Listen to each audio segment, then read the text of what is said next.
자, 그러니까 배경이라는 것은 어떤 구체적인 시간 그리고 장소를 알려주는 기능을 하겠죠.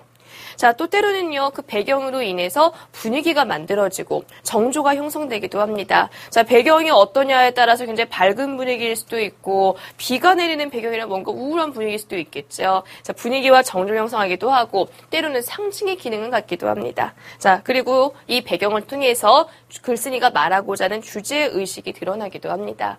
자, 이런 배경에 대해서 여러분들이 이제 본격적으로 공부를 해볼 거예요. 그런데 우리가 오늘은요, 꼭 배경만 얘기하는 것이 아니라 고전소설의 배경을 이야기하잖아요. 그래서 고전소설에 주로 드러나는 배경이 어떤 것들이 있는지, 자, 그것들을 지금 선생님이 정리해왔습니다. 자, 제일 첫 번째, 시간적 배경과 공간적 배경을 이야기할 거예요. 시간적 배경과 공간적 배경은 어떤 사건이 일어나는 특정한 시간, 특정한 공간을 이야기를 합니다. 자, 그런데 선생님이 봤을 때 문제에서 가장 많이 다루는 것이 바로 이 시간적 배경과 공간적 배경이에요. 그중에 특히 공간적 배경에 대한 문제가 제일 많이 나왔습니다. 자, 시간적 배경과 공간적 배경이요, 굉장히 많이 제시가 되죠. 일반적인 모든 소설에서 보면은 그런 장소나 시간이 제시가 됩니다. 자, 지금 여기 나와 있는 이 작품은요, 허생전이에요. 여러분 잘 알고 있는 그 작품. 자, 허생전에서는 어떤 배경을 먼저 제시해주고 있는지 보세요. 물론 허생이 집을 떠나기 전입니다. 허생이 나가서 다른 곳에 가서 뭐 실험을 해보고 하는 그 이전에 원래 허생이 살고 있던 공간을 얘기해줄 때는요, 묵적골이라는 공간이 나온다는 거죠. 그 묵적골은 어디에 있는데 남산 밑에 있습니다. 그래서 남산 근방에 있는 묵적골에 살았고요. 자, 그래서 우물 위에 오래된 은행나무가 서 있고, 그 다음에 사리문이 열려있고 두어 칸의 초가가 있는 굉장히 낡은 초가, 비바람을 막지 못할 정도의 그런 초가집에서 허생이 살고 있어요.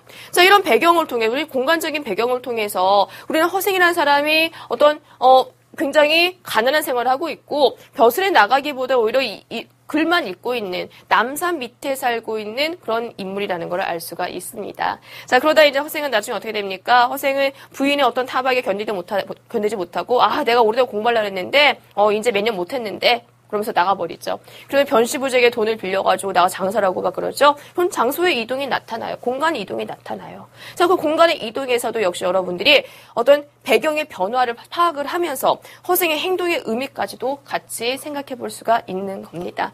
자, 시간적 배경과 공간적 배경은요, 가장 일반적인 배경이고요, 모든 작품에 나타납니다. 그러면서 우리가 기출문제를 통해 봤을 때 문제에서도 가장 많이 묻는 요소가 시간적, 공간적 배경입니다. 자, 간단한 얘기니까 이건 바로 넘어갈게요. 구체적인 시간, 특정한 장소, 자, 그런 것들을 시간적 배경, 공간적 배경이라고 합니다. 자, 다음으로요, 두 번째로 나올 수 있는 것이 자연적 배경이라는 것이 있어요. 자, 자연적 배경이 무엇일까? 여러분들이 시간적 배경과 공간적 배경이 어떻게 다릅니까? 질문할 수 있습니다. 자, 이 자연적 배경을 이야기하자면은 사건이 진행되고 있는 어떤 진행되는 중에 나타나는 어떤 자연 현상도 자연적 배경에 들어가고요. 혹은 다른 자연 환경, 눈에 보이는 경치, 풍경, 자, 그런 것들도 자연적 배경이라고 이야기를 합니다. 자, 지금 여러분 여기 보고 있는 작품은요, 배비장전이에요. 자, 배비장, 이 사람이 이제 새로 부임을 하게 되는 거죠. 자, 비장이라는 어떤 하급 관리인데, 자, 그 배비장이 제주도로 가게 됩니다. 자, 그랬을 때 어떻게 자연적인 배경을 묘사하고 있는지 한번 보세요. 자, 배비장은 지금 제주도에 가면서 아내와 약속을 해요. 아내가 가가지고 너 거기서 다른 기생 만나는 거 아니냐? 그랬더니, 아, 나는 그런 데 관심 없다. 이렇게 얘기하고 갔습니다.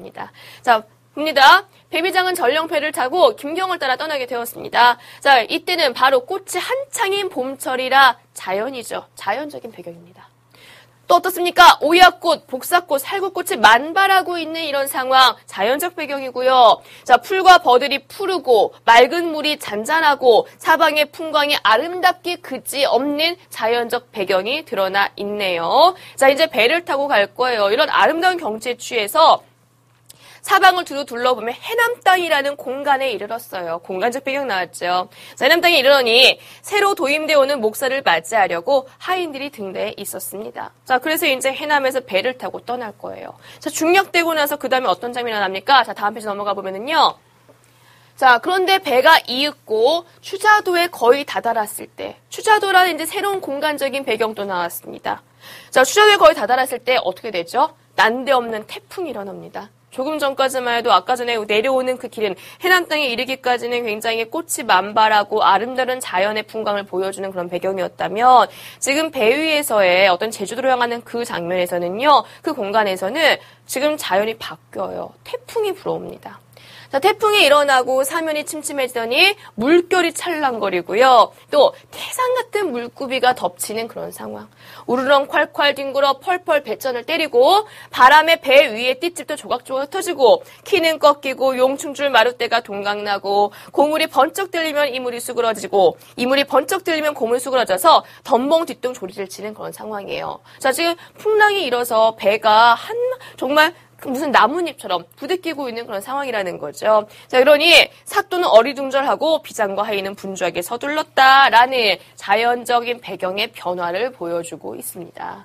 자, 배비장이 제주도로 가는 그 사이에 보게 되는 그런 장면들, 자연적 배경의 변화, 그리고 공간적 배경의 변화 확인해 볼 수 있겠죠. 자, 시간적, 공간적인 어떤 구체적인 장소와 시간을 보여주는 거는 시간적, 공간적 배경을 얘기한다면 자연적인 배경은 지금처럼 이런 자연 현상과 관련된 것들, 어떤 자연의 모습, 자연의 환경 이런 것들을 얘기를 합니다.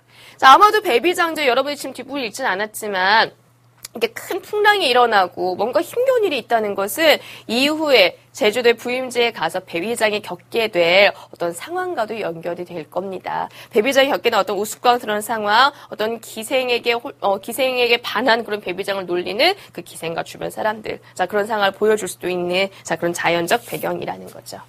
자, 자연적 배경도요, 우리 고전소설에서요, 꽤 자주 등장을 합니다. 자, 자연적 배경 보면 어떤 전쟁 상황이라면 어떨까요? 영웅이 나와서 상대방을 물리치고 그럴 때, 하늘에 번개가 번쩍거리기도 하죠. 그러면은 그 영웅이 가지고 있는 신기한 능력을 보여주기 위해서, 그 영웅이 가지고 있는 그 신기한 능력이 하늘에서 온 것을 보여주기 위해서 영웅이 상대방의 적장을 베고 어떤 전쟁에서 막 승리하고 있을 때 자연이 그에 같이 조응하는 모습을 볼 수가 있습니다. 그래서 자연적 배경이라는 거, 시간, 공간적 배경 못지않게 여러분이 보는 작품에서 고전문에 자주 나타나는 그런 요소예요. 자, 그리고 여러분이 글을 읽을 때 어떻게 할 겁니까? 배경에 나왔을 때, 아, 이건 자연적 배경이구나. 좀 알아볼 만한 눈이 여러분에게 있어야 된다는 거죠. 자, 다음으로요, 또 하나 굉장히 중요한 배경을 좀 이야기하려고 그래요. 자, 이 배경, 사회적 배경도 어찌나 중요한지. 자, 사회적 배경에서 몇 개의 별표해도 괜찮습니다. 자, 사회적 배경이라는 건 뭘까? 자, 많은 것이 포함이 되죠. 정치 문제도 포함될 수도 있고요. 종교 문제도 포함될 수도 있어요. 아니면 어떤 경제적인 문제도 포함될 수도 있어요. 자, 이런 다양한 그런 상황들. 물론 현대에서도 말하면 이게 전부 다 포함이 됩니다. 자, 근데 우리 고전술을 얘기하다 보면 어떤 정치적인 상황이나 그런 것들이 주된 그 배경이 되겠죠. 자, 정치나 종교나 경제나 문화나 직업이나 계층이나 이런 것들. 자, 이런 다양한 것들. 다시 말해서 시대적인 상황까지도 포함하는 배경이 바로 사회적 배경입니다. 자, 이런 사회적 배경에 대한 이해는 굉장히 중요해요. 왜? 사회적 배경은 곧 그 작품이 가지고 있는 주제의식과도 밀접하게 연관이 되기 때문에. 자, 박지원이 지은 작품들의 사회적 배경이 뭘까 생각해본다면은 어떤 조선 후기 나타났던 어떤 양반들의 횡포라든가 어떤 신분제의 모순 같은 것들 얘기할 수가 있을 겁니다. 자, 김시습의 작품을 봤을 때 여러분들이 이생규장전이나 뭐 그런 만복사 적폭이나 그런 김시습의 금오시단을 봤을 때 단순히 그 안에 나타나는 어떤 장소만 볼 것이 아니라 김시습이 살았던 그 당시의 사회적인 배경에 대해 생각해 봐야 돼요. 세조의 왕위 찬탈 그런 것들. 자, 사회적 배경이라는 것은 우리가 작품을 이해하는 데 굉장히 큰 역할을 하고 있고요. 그래서 이런 사회적 배경에 대한 정보가 문제에서는 보기를 통해서 제시되기도 하고 작가에 대한 설명을 하면서도 역시 그 처해 있던 상황과 어떤 사회적인 분위기, 어떤 정책적인 현실, 자, 그런 것들을 보여준 경우가 많죠. 자, 사회적 배경을 이해하는 것은 작품을 이해하는데 정말 굉장히 많이 중요한 요소입니다. 자, 그래서 사회적 배경에 대한 이해가 꼭 뭐 공간의 이동에 따라서 이런 식의 문제가 아니더라도요, 여러 요소에서 문제를 낼 수가 있다는 거고요. 여러분이 지금 중요하게 봐야 되는 가장 중요한 핵심 중에 하나라는 거죠. 자, 사회적 배경을 보여주는 작품 볼까요? 자, 지난 시간에도 여러분이 같이 살펴봤던 박시전이에요. 자, 박시전이 우리가 군담소라는 거 알았어요. 배웠어요. 그래서 박지원 아래에서는 어떤 국가적인 위기가 나타난다, 국가적인 갈등이 나타난다 이런 것도 다 배웠습니다. 자, 그런데 그 국가적인 갈등이 대체 어떤 상황에서 나타나고 있는 건지 사회적 상황에 대한 이해 필요하겠죠? 자, 이렇게 나옵니다. 이때 왕은 병조판서 20액에게 평안감사를 제수하셨다가 조정으로 불러서 곧 상경벼슬을 내리셨다. 자, 그런데 어떤 일이 일어납니까? 명나라의 조정이 요란했어요. 가달 등의 외적이 변경을 침노했대요. 자, 그래서 왕이 심려하시고 20액으로 상사를 삼으시고 적당한 인물을 군관으로 삼아서 원군 발정을 하라고 분부하시는 그런 상황. 자, 지금 어떤 상황? 외적이 나타난 상황. 다시 말해서는 전쟁의 상황이라는 걸 보여줄 수 있습니다. 자, 그래서 우리가 지금 이 부분을 보면서 박시연이 그냥 나온 것이 아니라 바로 병자호란이라는 어떤 사회적인 배경을 가지고 있다는 것을 여기서 눈치챌 수가 있다는 거죠. 자, 사회적 배경, 작품을 이해하기 위해서 여러분이 정말 중요하게 봐야 되는 내용이다. 자, 선생님 다시 한번 강조하는 부분이에요.